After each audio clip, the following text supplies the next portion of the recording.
তো hello guys, আসসালামু আলাইকুম। প্রচন্ড শীত, উত্তরবঙ্গে শীত পড়েছে, কুয়া কুয়া শীত একবারে। ঠান্ডার সাথে আছে ফারুক ভাই। তো আমরা এই যে কম্বল দিতে আসছি, অনেক অসহায় লোক, হাঁটা চলাফেরা করতে পারে না। তো তার জন্য দোয়া করবেন, আর যে দিছে তার জন্য দোয়া করবেন। তো আমরাও এখন গন্তব্যে যাচ্ছি, সবাই সাথে থাকেন। তো মূলত আস্তাকার না খেলে খুবই ছোট যাচ্ছি কত দূর। অবস্থা খুব খারাপ, বাসার সামনে চলে আসছি। স্যার, আপনাকে শীতের কম্বল দিব, একটু বাইরে যদি আসতেন তাহলে ভালো হতো। যে উনি অনেক চলতে ফিরতে পারে না, উনার পায়ের অনেক অবস্থা খারাপ। ওই যে দেখেন, উত্তরবঙ্গে মনে করেন সেই শীত পড়ছে। এই শীতের মধ্যে উনাকে এক পিস কম্বল দেওয়ার জন্য আমি আসছি। হচ্ছে মালয়েশিয়ান প্রবাসী ভাইয়ের পক্ষ থেকে এক পিস কম্বল উনাকে দিব। তো আপনি মালয়েশিয়ান প্রবাসী ভাইয়ের জন্য দোয়া করবেন। হ্যাঁ, উনার জন্য দোয়া করবেন। আর কম্বলটা পাই আপনি খুশি তো নাকি?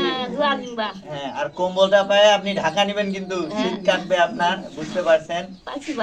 হ্যাঁ, ওইটাই আর কি। এই যে দিলাম আপনার হাতে। হ্যাঁ, ভালো হোক, যে দিছে তার জন্য দোয়া করেন।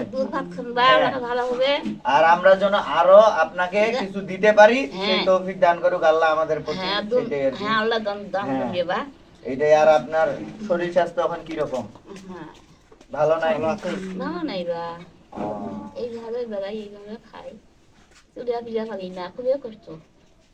যাক, কি করবেন এখন, আল্লাহ তাআলা।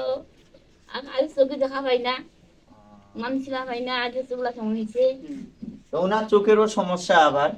তো যাক, ওনার জন্য দেখা যাক আমরা কি করতে পারি। তো গাইস, কম্বল বিতরণ করায় ওনার প্রতি শেষ হয়ে গেল। অনেক মায়া লাগছে, উনি ভালোভাবে হাঁটতে পারে না। আল্লাহ তাআলা দুইটা পাও দিছে, কিন্তু ওকে যে কি করবেন, সব মালিকেরই ইচ্ছা। তো যাক, উনাকে শীতের কম্বলটা দিলাম, মায়া লাগছে অনেক। তো কিছু করার নেই, আমাদের আমাদের যারা বাইরের দেশের ভাই যা দিছে তাই দিলাম। আপনারা যদি কিছু দিতে চান তাহলে এখানে যোগাযোগ করতে পারেন। তো ভালো থাকবেন, আসসালামু আলাইকুম।